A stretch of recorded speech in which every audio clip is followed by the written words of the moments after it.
si PRRD daw natagpuan unconscious sa kanyang kwarto. At ngayon naman maayos na ang kalagayan after many tests na ginawa.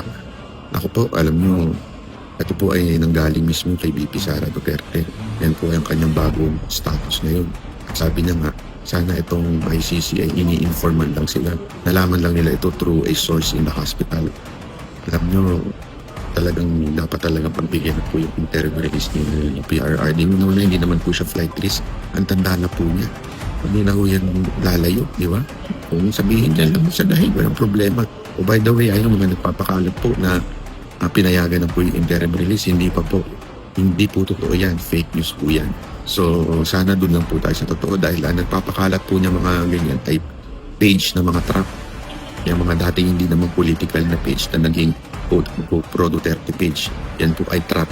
At pagka-share mo at pinost mo yan, ikaw ay matatag na fake news. Sasabihin na naman nila, fake news sa mga Duterte supporter. Alam nyo, huwag mo tayo magpapadala sa kanya. Okay? So, ipanalangin lamang po natin si PRRD.